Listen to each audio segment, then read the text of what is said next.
Hello everyone, welcome back to the channel banking professionals make it possible. उम्मीद करती हूँ आपकी तैयारी अच्छी चल रही होगी, आपका हेल्थ भी अच्छा होगा।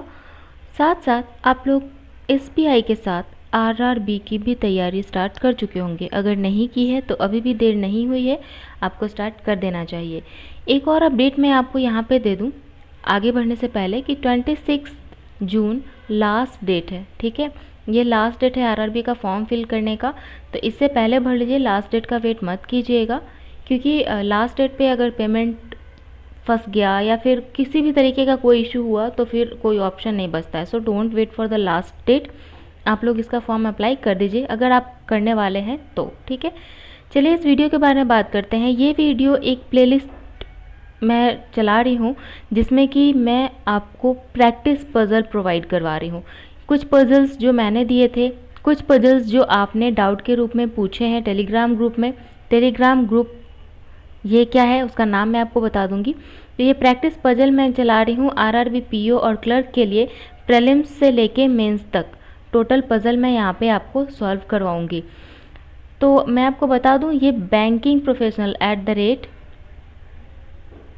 Banking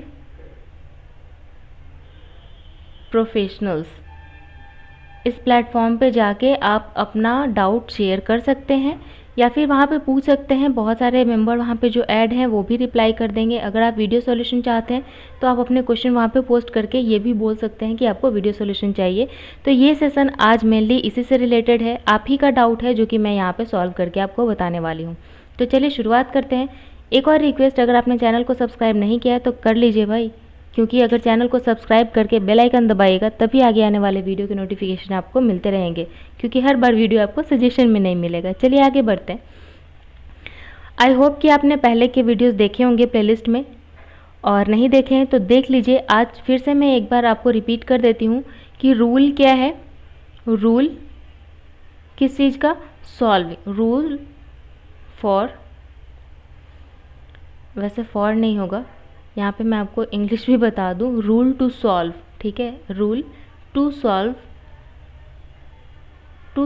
puzzle. पज़ल को सॉल्व करने के लिए रूल क्या क्या है? पहला, रीड इंस्ट्रक्शन केयरफुली। आपको ध्यान से पढ़ना होगा इंस्ट्रक्शन को कि आखिर इंस्ट्रक्शन क्या कह रहा है। आगे, नोट डाउन ऑल इंस्ट्रक्शन, सारे इंस्ट्रक्शन को आपको नोट डाउन करना है। उसके बाद क्या करना है? मर्ज इंस्ट्रक्शन नहीं, यहाँ पे मैं कंडीशन कह सकती हूँ कि नोट डाउन ऑल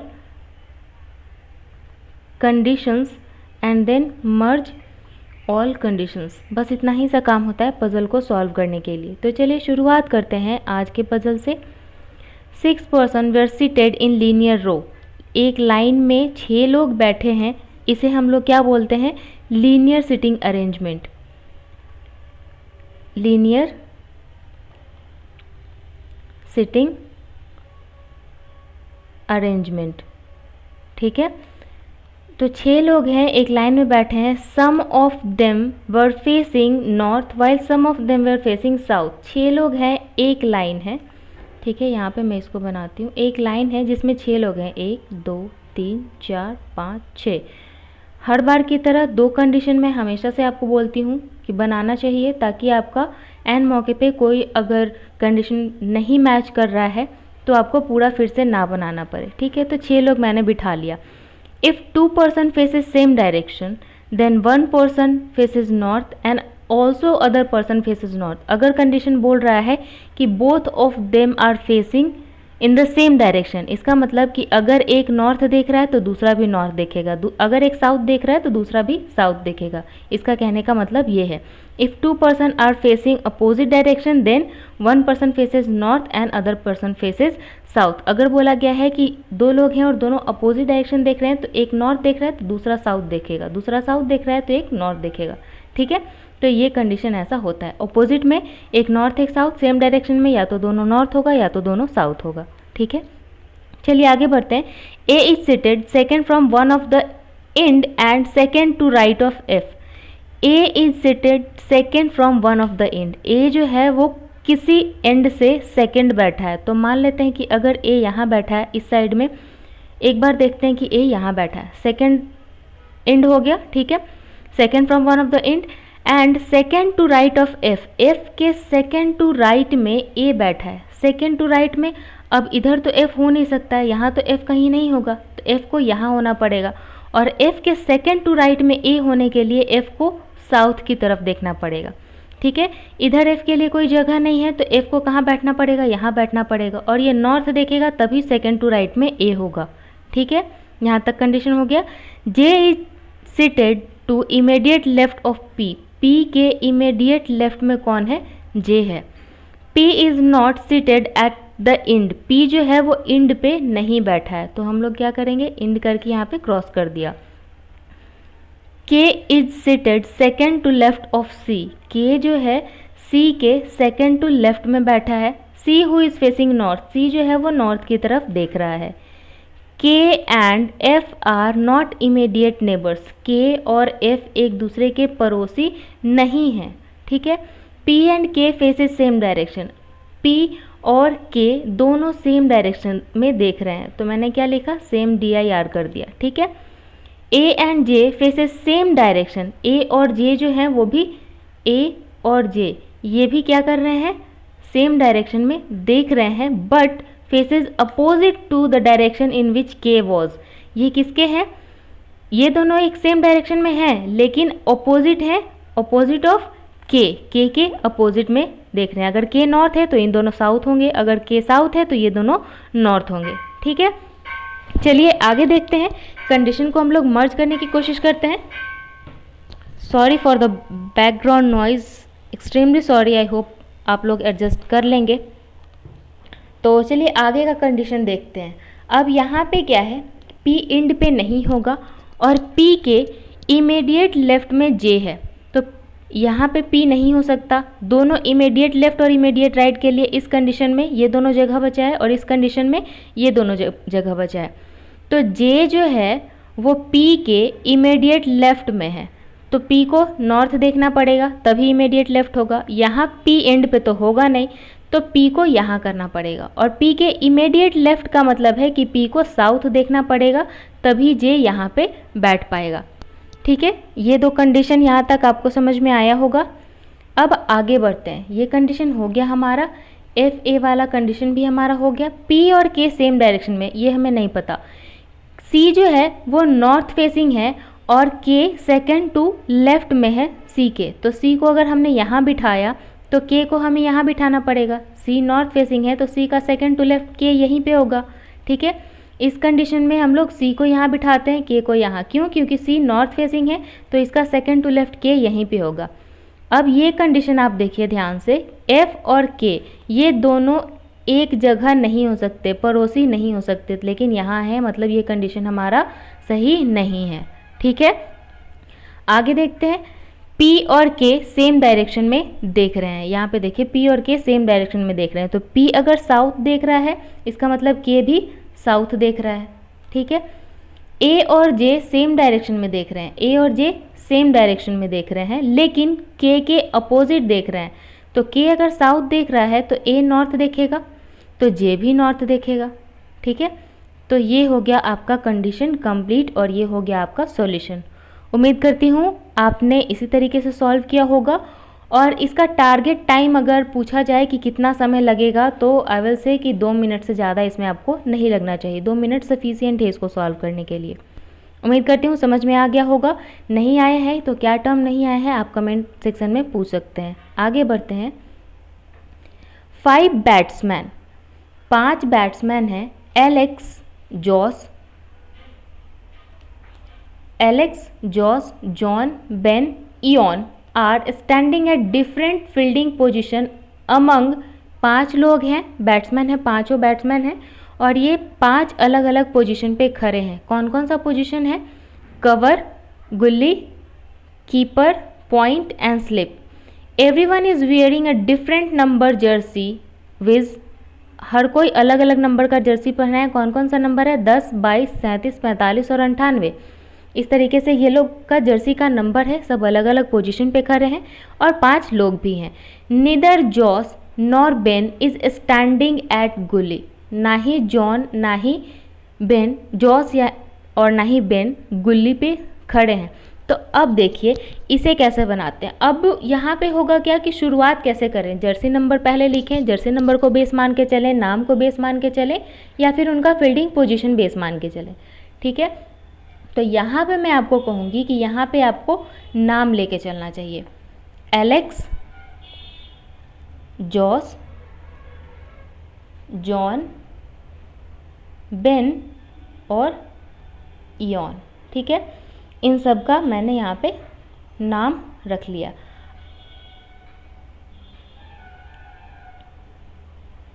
चलिए आगे देखते हैं।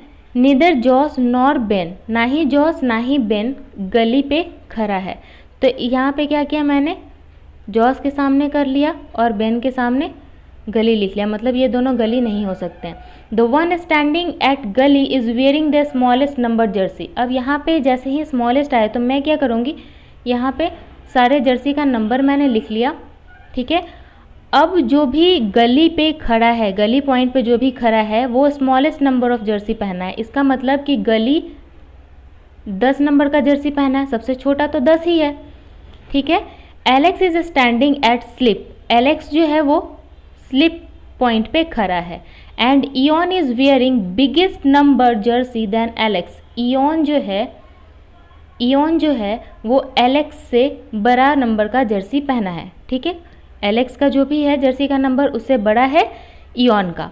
Ion is neither standing at cover nor at keeper, Eoin जो है ना ही कवर के पास खड़ा है ना ही कीपर के पास खड़ा है। ठीक है, the one standing at cover is wearing highest number Jersey, जो भी कवर के पास खड़ा है वो हाईएस्ट नंबर का जर्सी पहना है। इसका मतलब कि कवर जो है वो 98 पे होगा, क्यों, क्योंकि 98 हाईएस्ट नंबर ऑफ जर्सी है। ठीक है, the number of Jos jersey is less then Ben's jersey, Ben के जर्सी से छोटा नंबर है जॉस के जर्सी का। ठीक है, the number of Jos jersey is greater then Eoin jersey, अब जॉस का जर्सी जो है वो इयॉन के जर्सी से बड़ा है, तो इयॉन का जर्सी एलेक्स के जर्सी से बड़ा है। तो यहाँ तक तो हमारा कंडीशन कंप्लीट हो गया। ठीक है, अब एक बात ध्यान से समझिएगा कि बेन का जो भी जर्सी नंबर है वो जॉस से बड़ा है, जॉस का इयॉन से बड़ा है, इयॉन का एलेक्स से बड़ा है। ठीक है, अब एलेक्स का कंडीशन क्या है कि एलेक्स को स्लिप पॉइंट पे खड़ा होना है। ठीक है, लेकिन सबसे छोटा स्लिप तो हो नहीं सकता है, सबसे छोटा स्लिप नहीं है, सबसे छोटा कौन है, गली है। ध्यान से समझिएगा मेरी बात को, यहीं पे आपका सारा सॉल्यूशन है। बेन, जॉस, इयॉन, एलेक्स, तो इसके बाद बचा कौन हमारे पास, हमारे पास बच गया जॉन। ठीक है, JOHN, जॉन। क्यों यहाँ पे मैंने लिखा, देखिए एलेक्स को हमें पता है कि स्लिप पॉइंट पे खड़ा करवाना है। ठीक है, ये हमें पहले से पता है। एलेक्स अगर स्लिप पॉइंट पे है तो सबसे छोटा तो स्लिप पॉइंट नहीं है ना, सबसे छोटा कौन है, गली है, तो गली एलेक्स के बाद ही आएगा। तो ये आपका कंडीशन हो गया कंप्लीट। इसका मतलब कि बेन को 98 नंबर का जर्सी मिला है, जॉस को 45 नंबर का जर्सी मिला है, इयॉन को 37 नंबर का जर्सी मिला है, एलेक्स को 22 नंबर का और जॉन को 10 नंबर का जर्सी मिला है। अब जॉन को 10 नंबर का जर्सी मिला है और ये गली पॉइंट पे खड़ा होगा। ठीक है, उम्मीद करती हूँ यहाँ तक आपको समझ में आया होगा। एलेक्स का जर्सी का नंबर हो गया 22, ये स्लिप पॉइंट पे है। अब जॉस के जर्सी का नंबर है 45, जॉन के जर्सी का नंबर है 10, बेन के जर्सी का नंबर है 98 और इयॉन के जर्सी का नंबर है 37। यहाँ तक कंप्लीट हो गया। अब देखिए ये ना ही कवर है ना ही कीपर है। कौन कौन सा कंडीशन है हमारे पास, हमारे पास है कवर, गली, कीपर, पॉइंट और स्लिप। तो स्लिप का तो कंडीशन यहाँ पे हमारा हो चुका है। ठीक है, जॉस यहाँ पे देखिए कवर भी नहीं है और कीपर भी नहीं है, इयॉन ना ही कवर है ना ही कीपर है, कवर भी नहीं है कीपर भी नहीं है, तो या तो ये गली होगा या तो ये पॉइंट होगा। अब एक बात याद रखिए कि गली 10 है तो जॉन जो है वो गली हो जाएगा, गली पॉइंट पे जॉन खड़ा हो जाएगा। ठीक है, अब कौन कौन सा कंडीशन बचा, कवर बच गया, कीपर बच गया और पॉइंट बच गया। तो इयॉन ना ही कवर है ना ही कीपर है, तो ये कौन से फील्डिंग पोजीशन पे होगा, तो ये पॉइंट पे खड़ा होगा। ठीक है, यहाँ से पॉइंट भी निकल गया। अब देखिए कि बेन जो है, बेन और जॉस, इन दोनों में से कोई गली नहीं है, तो कौन कवर होगा और कौन कीपर होगा। ठीक है, अब देखिए कि जो सबसे हाईएस्ट नंबर ऑफ जर्सी पहना है वो कवर है, कवर पोजीशन पे खड़ा है। इसका मतलब कि 98 वाला कौन है, बेन जो है वो कवर पोजीशन पे है, तो कवर भी निकल गया। तो बचा हमारे पास कौन सा, सिर्फ और सिर्फ कीपर। तो जॉस जो है वो कीपर फील्डिंग पोजीशन पे खड़ा है। बस इतना ही सा तो सवाल था। इसके स्टैंडर्ड टाइम की बात की जाए तो आई विल अगेन से कि 2 मिनट से ज़्यादा इसमें आपको नहीं लगेगा, बस इतना ही वक्त इसमें लगना था। ये रहा इसका सॉल्यूशन। उम्मीद करती हूँ आपको समझ में आ गया होगा कैसे कैसे मैंने पॉइंट जोड़ा। ये पॉइंट जो था ये बहुत ये मोस्ट इम्पॉर्टेंट पॉइंट था यहाँ का। अगर ये आपने कर लिया तो आपका बहुत आसानी से ये हो जाने वाला था। सिर्फ और सिर्फ यही कंडीशन मर्ज करना यहाँ पे ट्रिक था।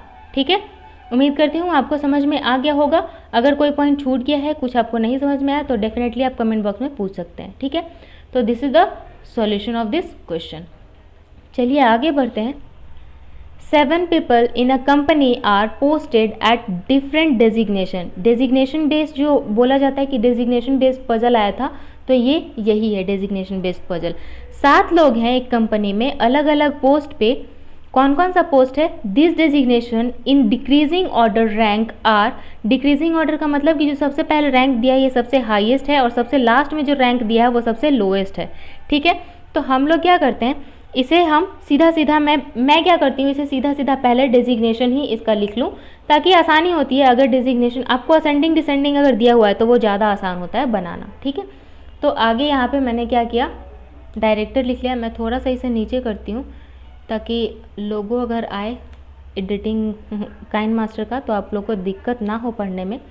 यहाँ पे हम लोग director, chairman, CEO, MD, manager, assistant और क्लर्क। ये पूरा नाम नहीं है, जैसे मैं बनाती हूँ शॉर्ट, आप शॉर्ट किसका कौन से वर्ड का किस तरीके से लिख सकते हैं, इसलिए मैं ऐसा लिख रही हूँ। जैसे मैं बनाती हूँ सेम आपको वही बताती हूँ कि इसको इस तरीके से बना के आप कैसे कम समय में अपना सॉल्यूशन तैयार कर सकते हैं। चलिए यहाँ तक मैंने कर लिया। अब आगे क्या है, each of these people took leave on exact 1 day। ठीक है, ये 7 लोग एक एक दिन लीव ले रहे हैं। The same week starting from Monday. ये जो वीक है वो स्टार्ट हो रहा है मंडे से, तो Monday, Tuesday, Wednesday, Thursday, Friday, Saturday और संडे। ठीक है, बैकग्राउंड नॉइज़ के लिए माफ़ी चाहूँगी, इतना आपको थोड़ा सा एडजस्ट करना पड़ेगा, क्योंकि अगर आपका घर NH के पास है, रोड के पास है, तो थोड़ा दिक्कत होता है, आपको थोड़ा सा एडजस्ट करना पड़ेगा। उम्मीद करती हूँ आप लोग कर लेंगे।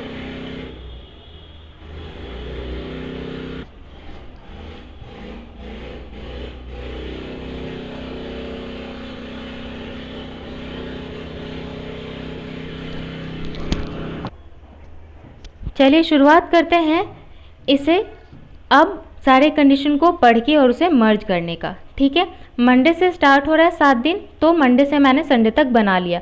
With different person taking leave on different day. सारे पर्सन अलग अलग डे में लीव ले रहे हैं। G who is CEO। G जो है वो CEO है। ठीक है, is immediate senior to the person. G जो है वो इमीडिएट सीनियर है उससे जो कि वेंसडे को लीव ले रहा है। Senior to the person who took leave on Wednesday. तो वेंसडे को जो भी लीव ले रहा है, जी अगर CEO है तो इमीडिएट सीनियर किससे हो गया, MD से। इसका मतलब कि MD जो है वो वेडनेसडे को लीव ले रहा है। ध्यान से समझिएगा, G is CEO and immediate senior to the person who took leave on Wednesday. Wednesday को लीव लेने वाला MD ही होगा, तभी जी CEO है और इमीडिएट सीनियर है MD से। ठीक है, आगे बढ़ते हैं। अगला condition, one of the person senior to G took leave on Tuesday. अब जी से जो सीनियर है वो लीव ट्यूसडे को ले रहा है। अब जी से सीनियर यहाँ पे 2 लोग हैं। हमने क्या किया, कंडीशन को 2 पार्ट में बांट लिया, जी को कर लिया यहाँ और वेंसडे को यहाँ। तो जी से जो सीनियर हैं उन दोनों में से कोई एक, one of the person senior to G took leave on Tuesday. Tuesday को लीव लिया जा रहा है इनके सीनियर के द्वारा। तो या तो डायरेक्टर होगा ट्यूसडे को या तो चेयरमैन होगा ट्यूसडे को। ठीक है। 3 person are rank between A and the person who took leave on Tuesday. Tuesday को जो भी लीव ले रहा है उससे, ध्यान से समझिएगा, ट्यूसडे को लीव लेने वाले से और ए के बीच, लीव लेने वाले लोग के बीच 3 रैंक है, 3 लोग नहीं है, 3 रैंक है इसके बीच में। तो अगर रैंक है तो रैंक के बीच में ट्यूसडे को अगर यहाँ पे कोई है तो 1 2 3 रैंक छोड़ के, इसका मतलब है कि ए मैनेजर पोजीशन पे होगा, इसमें 1 2 3 रैंक छोड़ के ए असिस्टेंट पोजीशन पे होगा। ठीक है, आगे देखिए, C is immediate junior to A. C immediate junior है ए का, इसका मतलब कि ए अगर मैनेजर है तो सी असिस्टेंट है, ए अगर असिस्टेंट है तो सी क्लर्क है। And took leave on Saturday. C is immediate junior to A. C जो है ए के इमीडिएट जूनियर है और लीव ले रहा है सैटरडे को, तो सी के सामने हमने क्या कर दिया, सैटरडे लिख दिया। ठीक है, आगे देखते हैं। 3 people are rank between C and B. अब जो भी सी का पोजीशन है, सी के पोजीशन और बी के पोजीशन में 3 रैंक है, सी और बी के पोजीशन में 3 रैंक है। अगेन ध्यान दीजिएगा, 3 लोग नहीं है, 3 रैंक है, 1 2 3। इसका मतलब है कि बी यहाँ होगा। इसमें देखते हैं 1 2 3, तो यहाँ पे तो जी ऑलरेडी बैठा है, तो यहाँ पे बी कैसे होगा, इसका मतलब कि ये कंडीशन हमारा सेटिस्फाई नहीं होगा। आगे बढ़ते हैं। The person who took leave on Friday immediate junior to ई।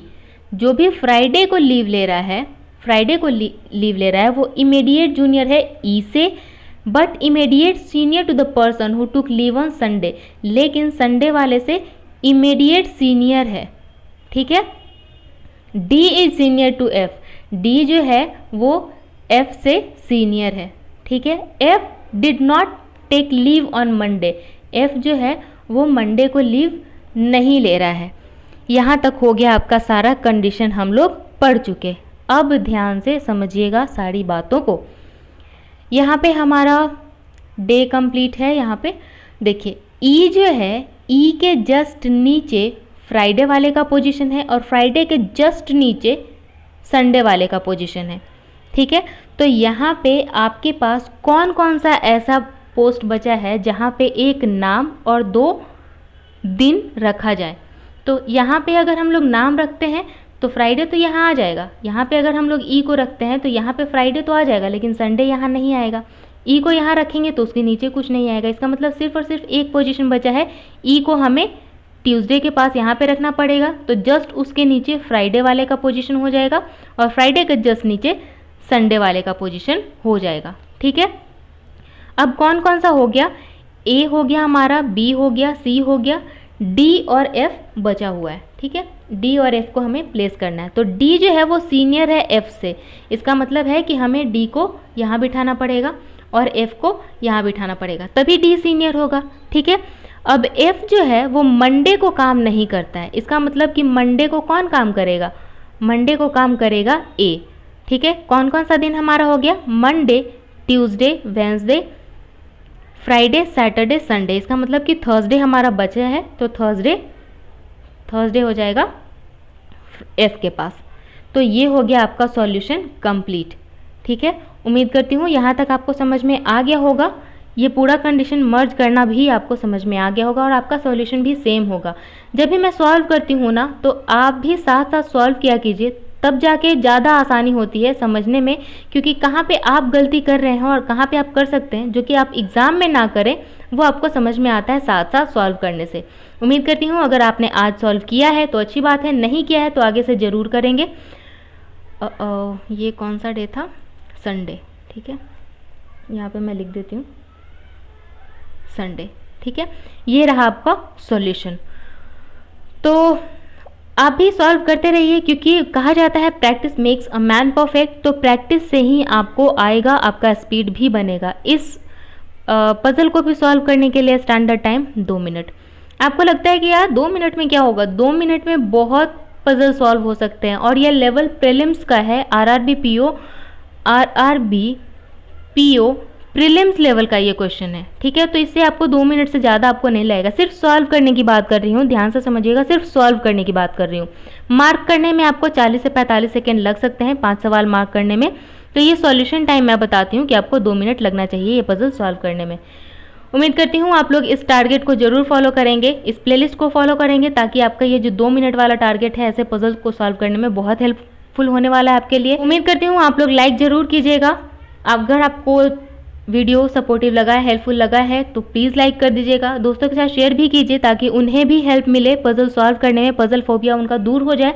क्योंकि पजल बहुत कुछ नहीं है, माइंड चलेगा बहुत मतलब आप कहते हैं ना कि गेम खेलने वाले का दिमाग बहुत शार्प होता है, उनसे कहो कि पजल सॉल्व करने वाले से ज़्यादा शार्प गेम खेलने वालों का दिमाग नहीं होता है। आप पजल सॉल्व करके देखिए आपका माइंड हर एक डायरेक्शन में चलना कितना फास्ट हो जाता है। अगर आपका कोई डाउट रह गया है, कोई सॉल्यूशन में प्रॉब्लम आपको रह गई है, तो डेफिनेटली आप एकदम बिंदास होकर बेझिझक आप कमेंट बॉक्स में पूछ सकते हैं। मैं आपको रिप्लाई करती हूँ within 24 hours, most of the time within 1 hour आपको रिप्लाई कर देती हूँ। रेयरली 24 आवर होता है, बट मोस्टली मैं 1 आवर के अंदर ही आपको रिप्लाई कर देती हूँ। एक और रिक्वेस्ट, मैंने कहा था सब्सक्राइब कर लीजिएगा, बेल आइकन दबा लीजिएगा, तभी आपको अपडेट मिलेंगे। अगर आप भूल गए हैं कि सब्सक्राइब करना था तो कर लीजिए, और बेल आइकन भी दबा लीजिए, तभी आपको अपडेट मिलेंगे, क्योंकि वीडियो सजेशन में बार बार नहीं जाता। अगर आप मुझे जुड़ना चाहते हैं तो आप टेलीग्राम पे मुझे फॉलो कर सकते हैं, मेरे ग्रुप में ज्वाइन हो सकते हैं, बैंकिंग प्रोफेशनल्स, ये है आपका टेलीग्राम आईडी, जहाँ पे आप ज्वाइन कर सकते हैं। आप अपने डाउट वहाँ पे पूछ सकते हैं। बहुत सारे मेंबर हैं जो वहीं आपको एट अ टाइम आपको सॉल्यूशन प्रोवाइड करवा देते हैं। अगर वो नहीं करते हैं या फिर आपको चाहिए कि मैम वीडियो सॉल्यूशन चाहिए, तो आप वहाँ पे मार्क कर दीजिएगा। इसी तरीके से ये जो भी क्वेश्चन था वो एक कैंडिडेट का ही, एक फैमिली मेम्बर का ही दिया हुआ था कि मैम इसका वीडियो सॉल्यूशन दीजिए, तभी मैंने ये वीडियो बनाया है। उम्मीद करती हूँ आप लोग भी ज़रूर जुड़िएगा। ऑल द वेरी बेस्ट आपके प्रिपरेशन के लिए। एंड उम्मीद करती हूँ आपने अभी तक ग्रेडअप का और ऑली बोर्ड का मॉक दे दिया होगा, लाइव वाला नहीं दिया है तो जाइए दीजिए। All the very best once again for that mock test also. मिलेंगे अगले वीडियो में। Thank you, have a nice day, bye.